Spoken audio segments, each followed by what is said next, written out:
Bismillahirrahmanirrahim. Assalamualaikum dear students. Me teacher Nabila, Senior Subject Specialist Chemistry at Divisional Public School and College Sahiwal. Students, you are welcome to DPS Digital Class of Chemistry. You are studying chapter number 7 of Organic Chemistry.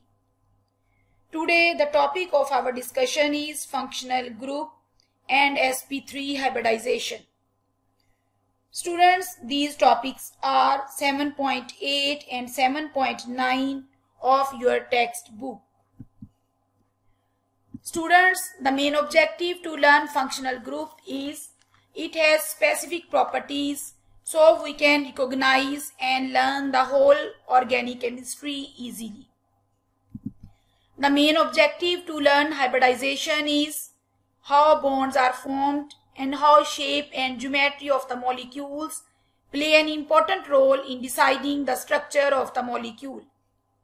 It will also give idea about the valency of the elements. Students, first of all, we discuss functional groups. Dear students, the study of organic chemistry is organized around functional groups. Each functional group defines an organic family. Students, there are millions and billions of organic compounds and it is very difficult to learn, remember and study each compound, their properties, structure and behavior. इसलिए तमाम organic compounds के लिए एक handful functional groups बनाए गए हैं जिनको study करने से हम तमाम ऑर्गेनिक कंपाउंड्स को ना सिर्फ याद रख सकती हैं बल्कि हर कंपाउंड की प्रॉपर्टीज, बिहेवियर और केमिकल रिएक्शंस को आसानी के साथ स्टडी कर सकती हैं क्योंकि एक फंक्शनल ग्रुप एक फैमिली को जाहिर करता है और इस फैमिली के तमाम मेंबर्स की प्रॉपर्टीज सेम होती हैं। इसलिए इन तमाम कंपाउंड्स को फंक्शनल ग्रुप्स को स्टडी करके हम आसानी के साथ समझ सकती हैं और इनको याद रख सकते हैं। Definition of functional groups. Students, we split functional group as functional group. Group means collection of atoms and functional means having important role of functioning. Means group of atoms having an extremely important role in compounds functionality. We can define functional group as an atom or group of atoms, double bond or triple bond whose presence imparts specific properties to them is called functional group. यानी वो atom या group of atoms, double bond या triple bond जो organic compounds में मौजूद होती हैं और उनकी स्पेशल प्रॉपर्टीज की वजह बनती हैं उनको फंक्शनल ग्रुप कहते हैं। हम किसी भी कंपाउंड सपोज XYZ को जब किसी भी फंक्शनल ग्रुप से AB के साथ लगाते हैं तो वो फंक्शनल ग्रुप टोटली उस कंपाउंड की प्रॉपर्टीज चेंज कर देती हैं। यानी हम ऑर्गेनिक कंपाउंड्स को उनके फंक्शनल ग्रुप से पहचान सकते हैं। Students, now we see what is the role of functional group. Functional groups have specific properties, so they are responsible for specific reactions. यानी फंक्शनल ग्रुप की स्पेसिफिक प्रॉपर्टीज होती हैं और ये स्पेसिफिक रिएक्शंस शो करते हैं। They also play an important role in organic compounds nomenclature. यानी organic compounds को नाम देने का जो तरीका है उसको नोमेनक्लेचर कहते हैं। इसमें फंक्शनल ग्रुप बहुत अहम रोल प्ले करती हैं क्योंकि एक फंक्शनल ग्रुप की फैमिली के तमाम मेंबर्स के नाम देने का तरीका एक ही होता है और उनके नाम भी आपस में मिलते जुलते होते हैं। They also play a significant role in directing and controlling the organic reactions. यानी ऑर्गेनिक रिएक्शंस किस तरह से होती हैं और इनके मैकेनिज्म को हम बहुत आसानी के साथ समझ सकते हैं अगर हम फंक्शनल ग्रुप्स को समझ लें।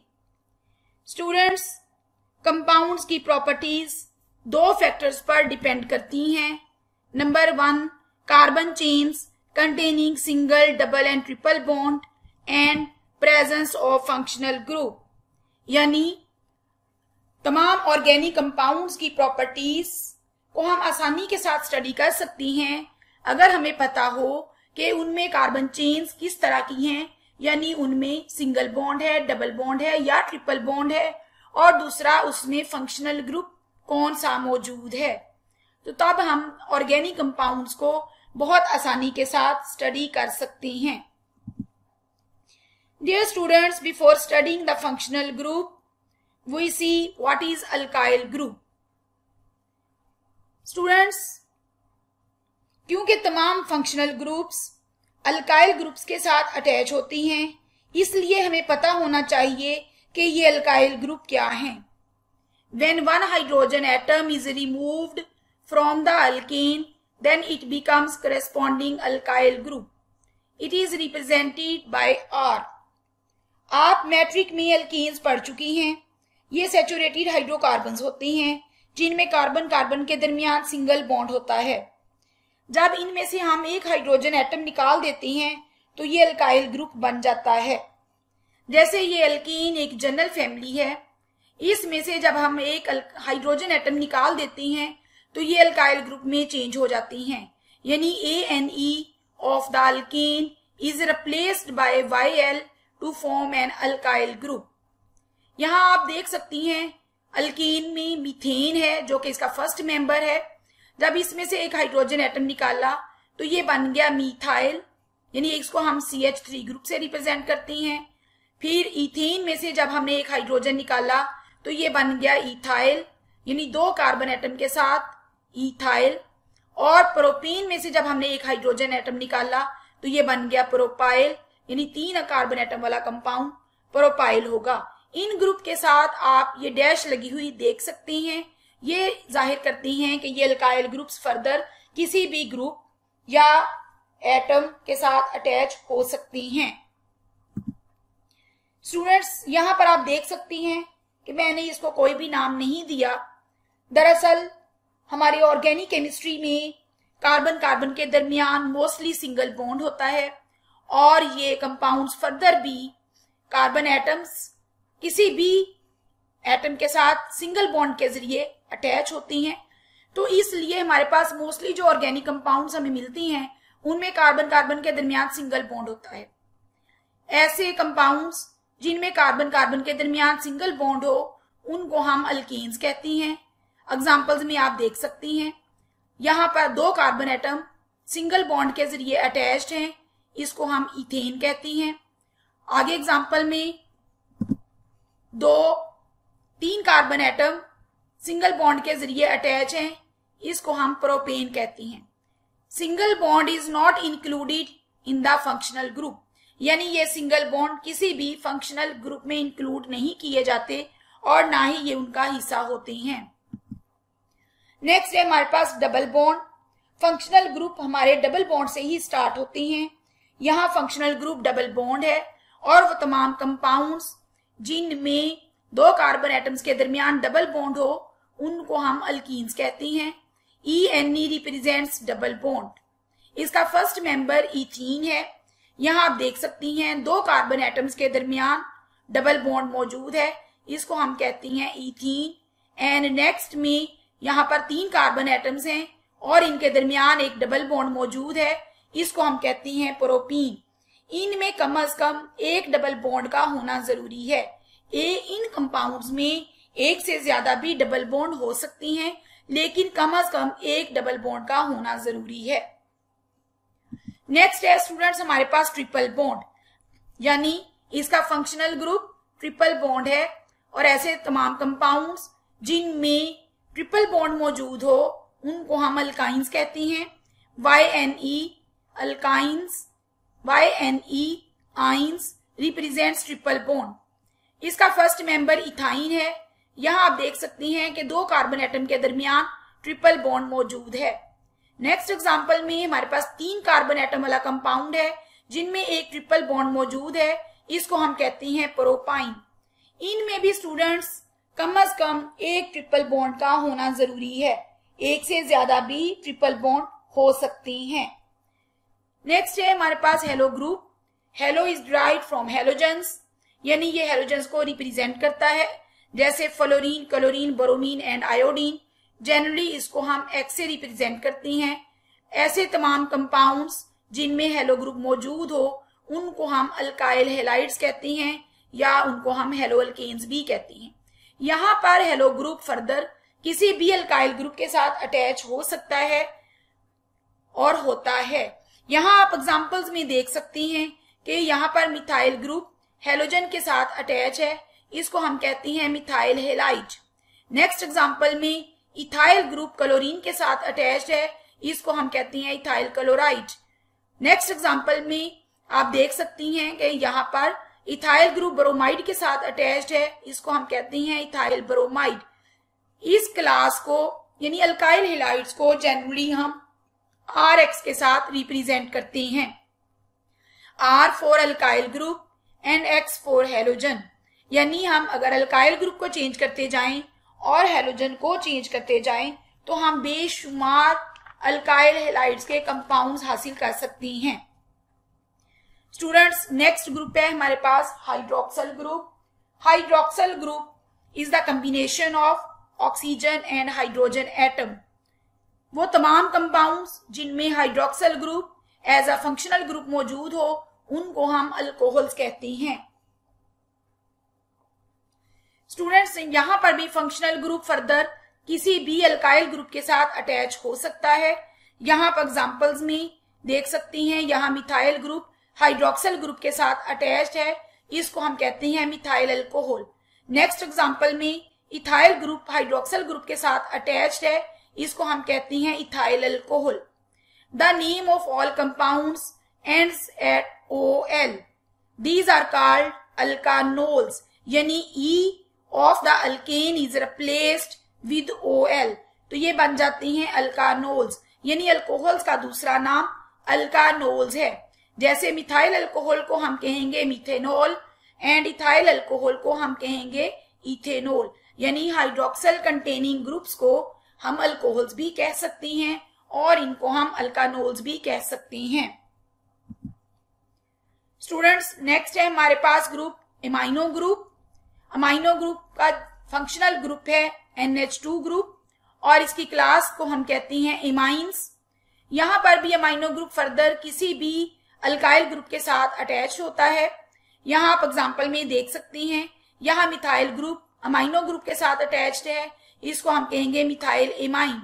नेक्स्ट एग्जांपल में इथाइल ग्रुप अमाइनो ग्रुप के साथ अटैच्ड है, इसको हम कहेंगे इथाइल एमाइन, यानी word amine is used after the name of alkyl group, यानी जो भी हमारे पास अल्काइल ग्रुप मौजूद होगा उसके नाम के बाद हम वर्ड एमाइन लिखेंगे तो वो बन जाएंगे एमाइंस।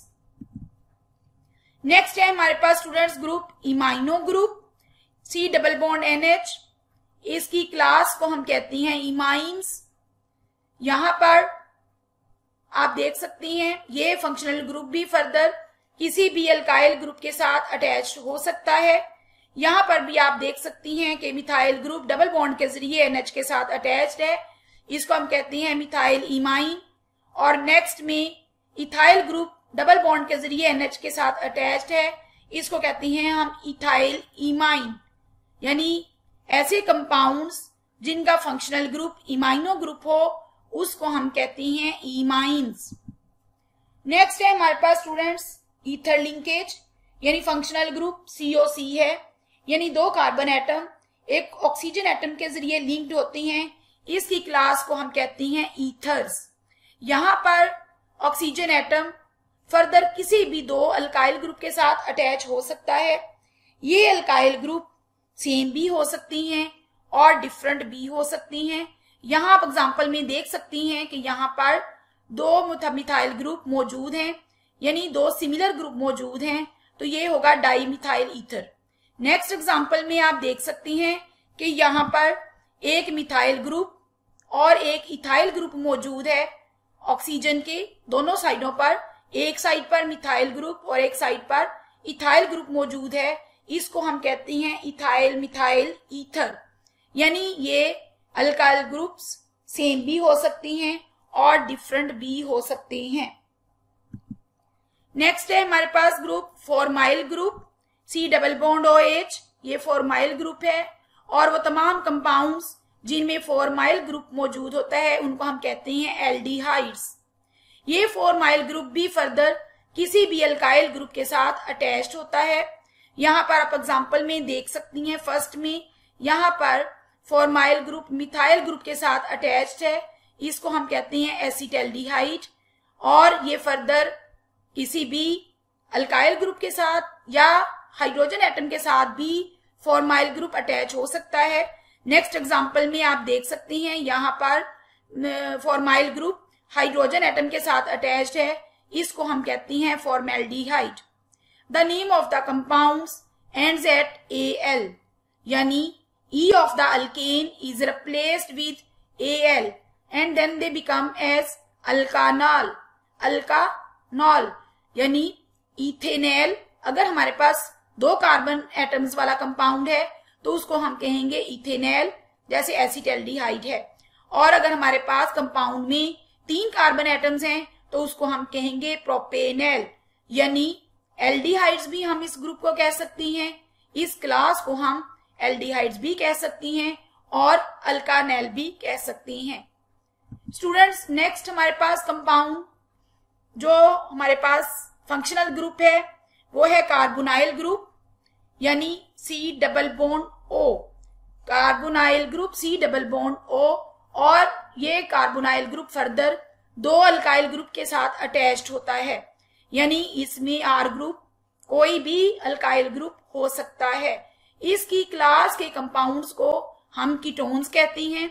यहाँ आप एग्जांपल में देख सकती हैं कि यहाँ भी अल्काइल ग्रुप सिमिलर भी हो सकती हैं और डिफरेंट भी हो सकती हैं। आप फर्स्ट एग्जांपल में देख सकती हैं कि यहाँ पर अल्काइल ग्रुप 2 मिथाइल ग्रुप के साथ अटैच्ड है, यानी यहाँ पर अल्काइल ग्रुप सेम है, इसको हम कहेंगे डाइमिथाइल कीटोन। नेक्स्ट एग्जांपल में एक साइड पर इथाइल ग्रुप मौजूद है और कार्बोनाइल की दूसरी साइड पर मिथाइल ग्रुप मौजूद है, यानी दोनों अल्काइल ग्रुप्स डिफरेंट हैं, इसको हम कहेंगे ethyl methyl ketones. The name of all compounds end at ONE, यानी E of the alkane is replaced with ONE and then they become as alkanone. अल्कानोन यानी कीटोन्स को हम अल्कानोन भी कहते हैं। अगर हमारे पास कंपाउंड्स में 3 कार्बन एटम्स मौजूद हैं तो उसको हम कहेंगे प्रोपेनोन, और अगर हमारे पास 4 कार्बन एटम मौजूद हैं तो उसको हम कहेंगे ब्यूटेनोन। जैसे ये इथाइल मिथाइल कीटोन आप देख सकती हैं, इसमें 4 कार्बन एटम मौजूद हैं, इसको हम कहेंगे butanone. Students, next functional group हमारे पास है कार्बोक्सिल ग्रुप। इसका जनरल फार्मूला है C डबल बॉन्ड OH। दरअसल कार्बोक्सिल ग्रुप कॉम्बिनेशन है 2 फंक्शनल ग्रुप्स का, यानी एक इसमें है कार्बोनाइल ग्रुप जो कि फंक्शनल ग्रुप है कीटोन्स का, और दूसरा है OH ग्रुप जो कि फंक्शनल ग्रुप है अल्कोहल्स का। इसको हम COOH से भी रिप्रेजेंट कर सकती हैं। ऐसे तमाम कंपाउंड्स जिनमें carboxyl group as a functional group मौजूद होता है उनको हम कहते हैं कार्बोक्सिलिक एसिड्स। ये भी कार्बोक्सिल ग्रुप फर्दर किसी भी अल्काइल ग्रुप के साथ अटैच होता है। यहाँ पर आप देख सकती हैं, फर्स्ट एग्जांपल में मिथाइल ग्रुप कार्बोक्सिल ग्रुप के साथ अटैच है, इसको हम कहती हैं एस्टिक एसिड, जो कि इसका एक कॉमन नेम है। नेक्स्ट एग्जांपल में आप देख सकती हैं कि यहाँ पर इथाइल ग्रुप कार्बोक्सिलिक ग्रुप के साथ मौजूद है, इसमें इथाइल ग्रुप अटैच्ड है कार्बोक्सिलिक ग्रुप के साथ, इसको हम कहती हैं प्रोपेनोइक एसिड। सेकेंड एग्जांपल में 3 कार्बन एटम वाला ग्रुप अटैच्ड है कार्बोक्सिलिक ग्रुप के साथ, इसको हम कहते हैं butanoic acid. The name of all compounds ends at OIC acid, यानी E of the alkane is replaced with OIC acid, यानी कार्बोक्सिलिक एसिड्स। इसमें भी कार्बन एटम्स के ऊपर डिपेंड करता है। अगर हमारे पास कंपाउंड में 3 कार्बन एटम्स हैं तो उसको हम कहेंगे प्रोपेनोइक एसिड, और अगर हमारे पास कंपाउंड में 4 कार्बन एटम्स हैं तो उसको हम कहेंगे ब्यूटानोइक एसिड। स्टूडेंट्स नेक्स्ट हमारे पास ग्रुप है acid halide C double bond OX, इसका फंक्शनल ग्रुप है। ये फंक्शनल ग्रुप भी फर्दर किसी भी अल्काइल ग्रुप के साथ अटैच हो सकता है। इसकी क्लास को हम कहेंगे एसिड हेलाइड्स। यहाँ एग्जांपल्स में आप देख सकती हैं, यहाँ पर alkyl group C double bond Cl के साथ अटैच्ड है। नीचे एग्जांपल में अल्काइल ग्रुप को रिप्लेस कर दिया गया है मिथाइल ग्रुप के साथ, तो ये हमारे पास CH3 C double bond OX बन जाएगा। इसको हम कहते हैं एसिटाइल हेलाइड या ऊपर वाले एग्जांपल में एसिटाइल क्लोराइड। नेक्स्ट हमारे पास ग्रुप है एसिड एमाइड्स। इसका functional group C double bond NH2 है। इस क्लास के कंपाउंड्स को हम कहते हैं एसिड एमाइड्स। यहाँ पर एग्जांपल्स हमारे पास हैं जैसे acid amide CH3 C double bond NH2, यानी यहाँ पर भी जो फंक्शनल ग्रुप है फर्दर किसी भी अल्काइल ग्रुप के साथ अटैच होता है।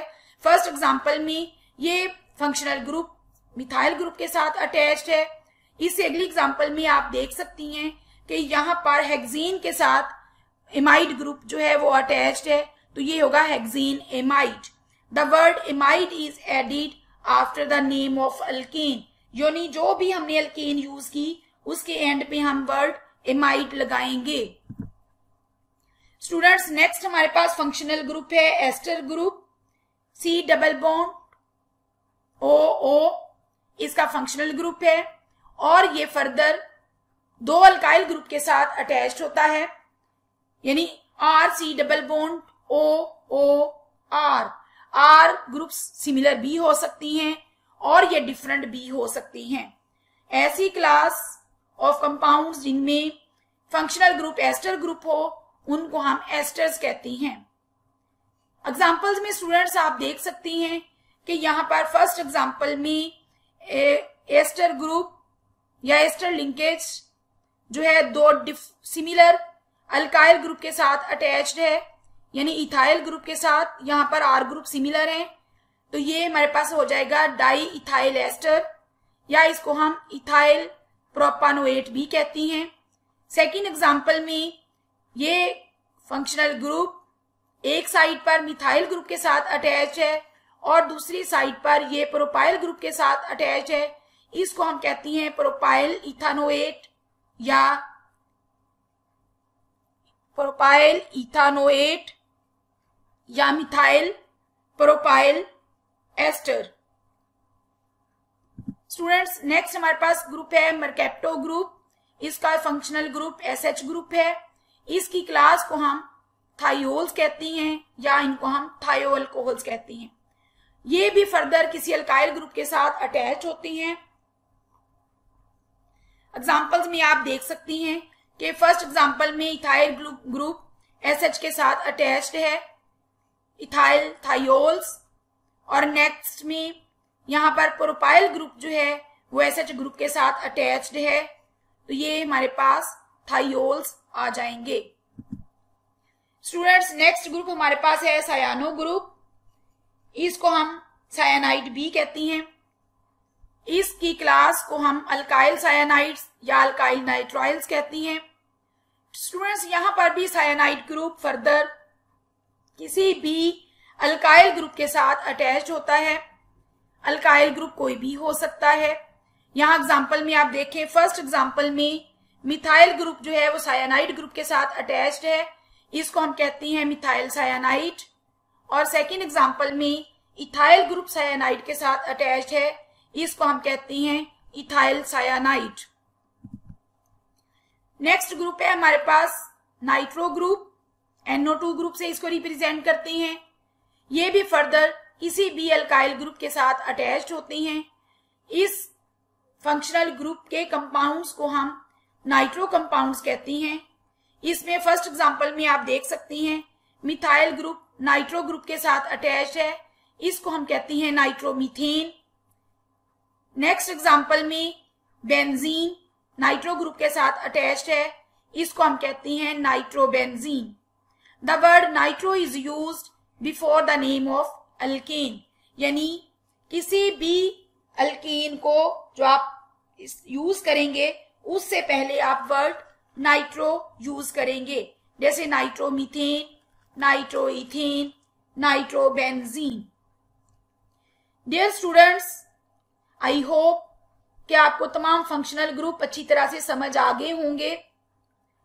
Now we discuss the next topic, that is sp3 hybridization.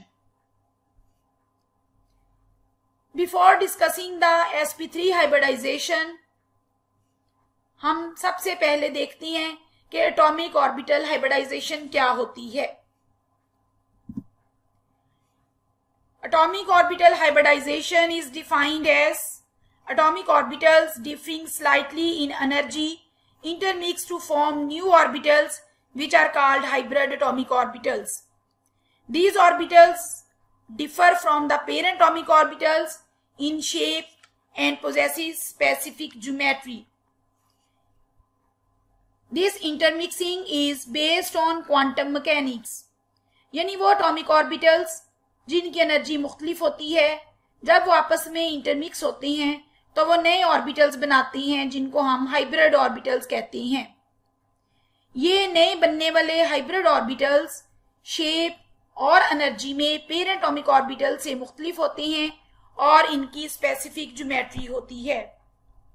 Students, the atomic orbitals of same energy level take part in hybridization and both completely filled orbitals and half filled orbitals can take part in hybridization. यानी जो atomic orbitals आपस में intermix हो रहे हैं वो same energy level के होने चाहिए और ना सिर्फ हाफ फिल्ड ऑर्बिटल्स बल्कि कंप्लीटली फिल्ड ऑर्बिटल्स भी हाइब्रिडाइजेशन प्रोसेस में पार्टिसिपेट करते हैं। During process of hybridization the atomic orbitals of same energy are mixed together such as 2 s orbitals, यानी 2 s orbitals भी मिक्सअप हो सकती हैं, 2 p orbitals भी मिक्सअप हो सकती हैं, एक s orbital और एक p orbital भी मिक्सअप हो सकता है। Students, atomic orbital hybridization gives satisfactory explanation of the valency of the elements, यानी ये हमें कंप्लीटली सेटिस्फाइड करती है about the valency of the elements. Electrons in ground state goes to the excited state and increase number of unpaired electrons, यानी electrons ground state से excited state में जाती हैं तो उनके number of unpaired electrons increase हो जाती हैं। The excitation and hybridization process take place simultaneously. Excitation and hybridization दो different processes हैं और वो at the same time हो रहे होती हैं। Students, energy required for excitation is compensated by the energy released during hybridization and bond formation with the other atoms. यानी excitation के लिए एनर्जी रिक्वायर्ड होती है और ये एनर्जी हमें वहां से मिलती है जब हाइब्रिडाइजेशन प्रोसेस के दौरान या बॉन्ड फॉर्मेशन के दौरान एनर्जी रिलीज होती है। तो ये एनर्जी इलेक्ट्रॉन्स उस वक्त हासिल करती हैं। Dear students, now we see why hybridization is important. Hybridization is a concept of general chemistry used in both organic and inorganic chemistry. यानी हम ये नहीं कह सकते कि ये सिर्फ ऑर्गेनिक का ही फिनोमेना है, बल्कि ऑर्गेनिक और इनऑर्गेनिक दोनों में हाइब्रिडाइजेशन अप्रोच यूज होती है। Its big importance in organic chemistry is due to the fact that it is the only simple model which can explain molecular geometry of the organic compounds and also gives information about the energy of the given electrons. यानी hybridisation की सबसे ज्यादा important बात यह है कि ये सबसे ज्यादा सादा मॉडल है जो कि ऑर्गेनिक मॉलिक्यूल्स की ज्योमेट्री को एक्सप्लेन करता है और इलेक्ट्रॉन्स की एनर्जी के बारे में हमें इंफॉर्मेशन देता है। Dear students, now we see why is there a need of hybridization, यानी हमें हाइब्रिडाइजेशन की जरूरत क्यों पड़ती है। For the formation of the orbitals having proper orientation in space and having tendency to overlap to high extents as compared to simple atomic orbitals, यानी जब orbitals की फॉर्मेशन होती है और वापस में ओवरलैप करती हैं तो उनके इस प्रोसेस के लिए हमें हाइब्रिडाइजेशन की जरूरत पड़ती है।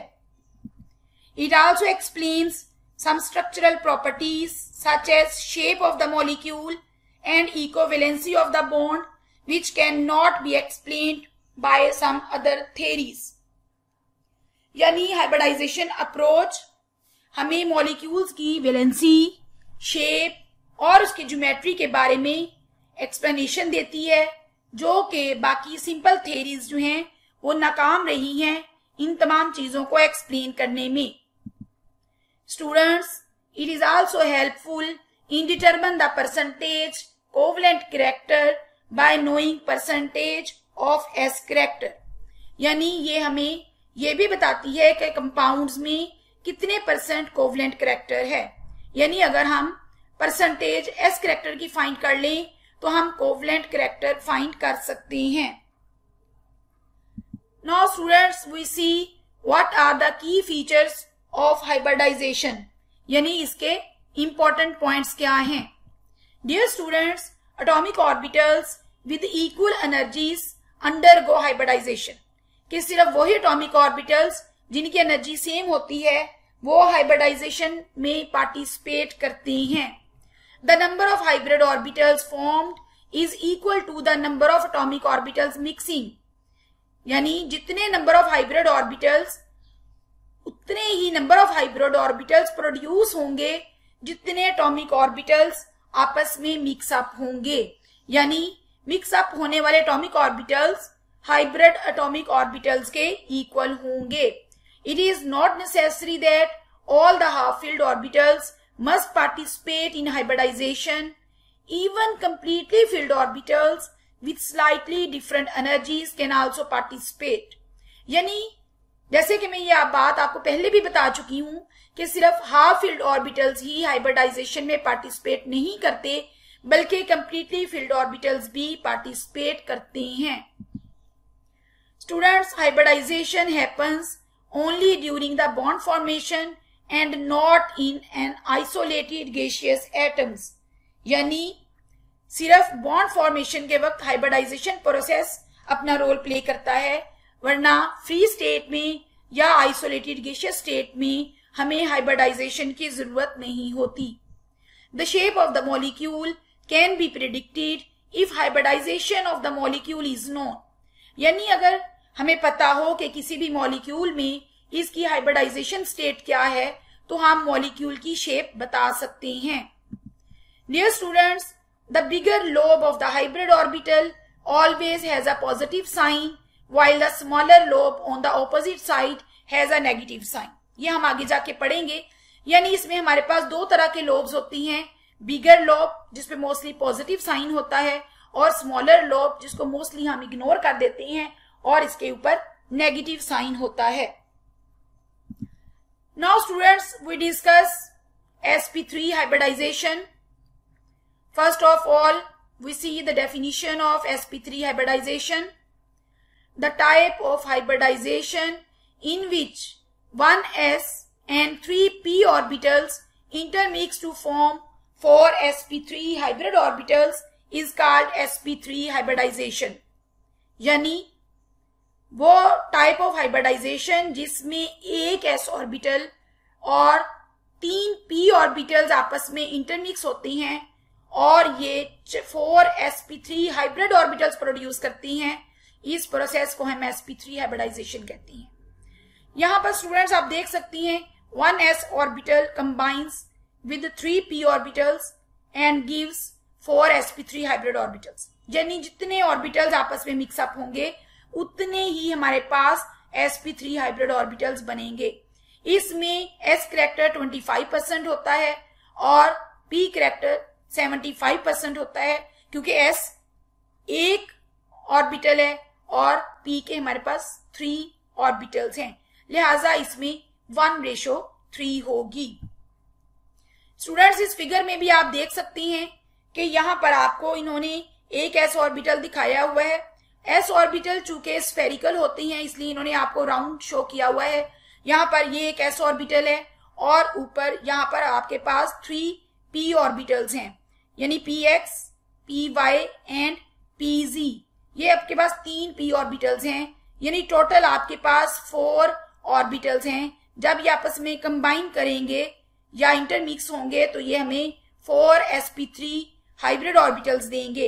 ये 4sp3 हाइब्रिड ऑर्बिटल्स, इनकी एनर्जी और इनकी शेप एक जैसी होती है, यानी इनकी ये तमाम के तमाम sp3 हाइब्रिड ऑर्बिटल्स एक जैसे होंगे शेप में भी और एनर्जी में भी, लेकिन ये पेरेंट एटॉमिक ऑर्बिटल से डिफरेंट होंगे।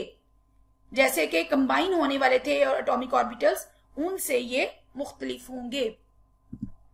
Now students, we study the structure of methane. Methane के स्ट्रक्चर को समझने के लिए हमें इसकी इलेक्ट्रॉनिक कॉन्फ़िगरेशन पता होनी चाहिए। कार्बन का एटॉमिक नंबर 6 है।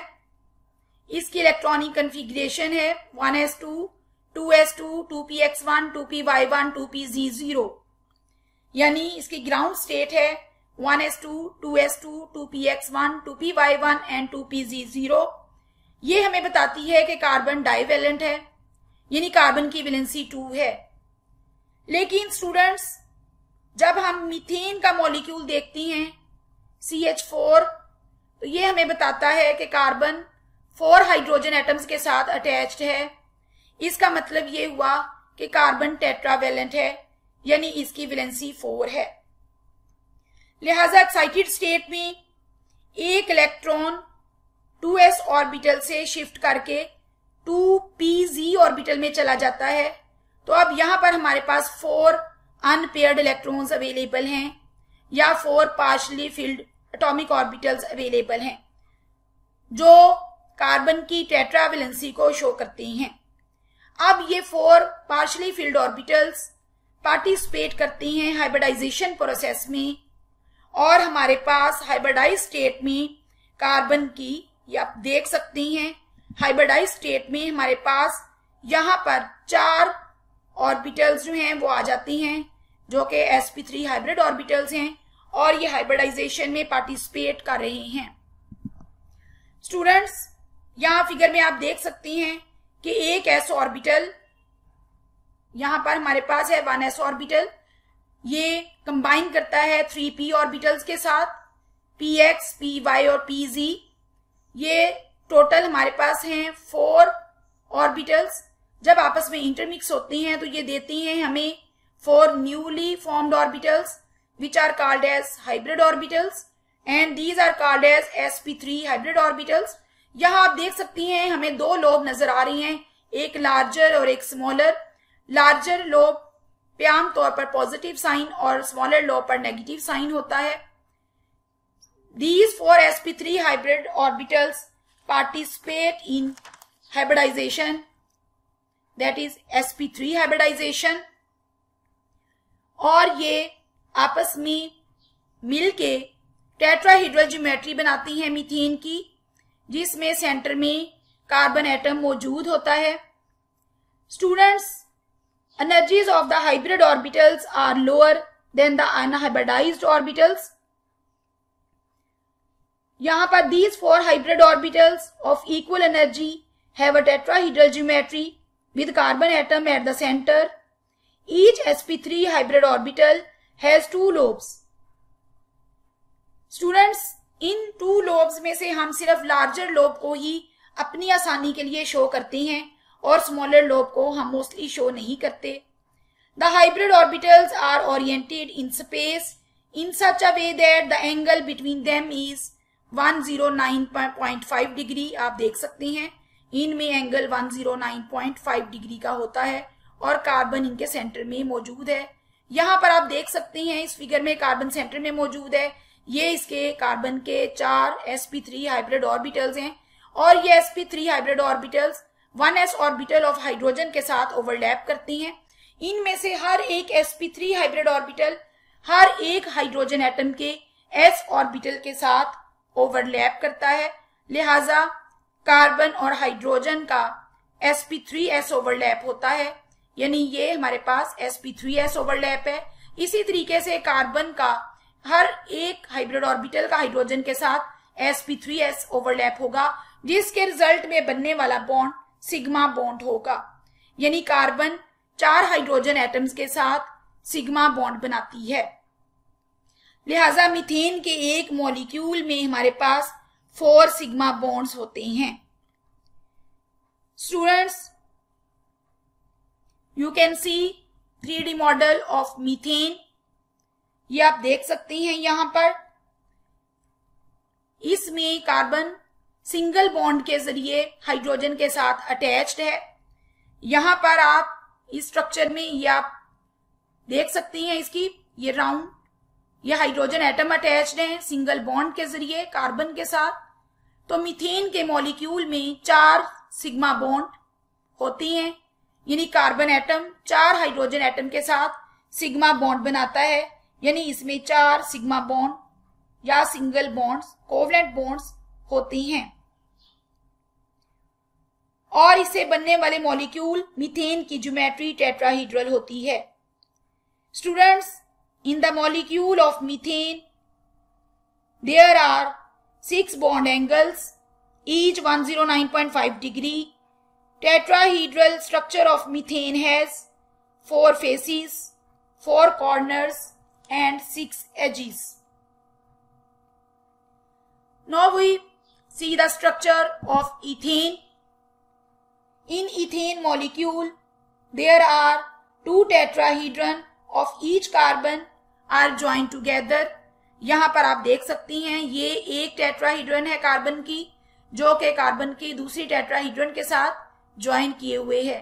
ये एक कार्बन एटम अपने sp3 हाइब्रिड ऑर्बिटल के जरिए दूसरे कार्बन एटम के sp3 हाइब्रिड ऑर्बिटल के साथ अटैच्ड है। यानी कार्बन कार्बन में sp3 ओवरलैप होता है, जिसके रिजल्ट में बनने वाला बॉन्ड सिग्मा बॉन्ड होता है। इसी तरीके से कार्बन के बाकी तीनों, हर कार्बन एटम के बाकी तीनों sp3 hybrid orbitals hydrogen atom के s ऑर्बिटल के साथ ओवरलैप करती हैं, जिसके रिजल्ट में sp3s ओवरलैप होता है और बनने वाला बॉन्ड सिग्मा बॉन्ड होता है। इस तरह से हर कार्बन एटम हाइड्रोजन के साथ sp3s ओवरलैप करता है और उसके रिजल्ट में सिग्मा बॉन्ड बनता है।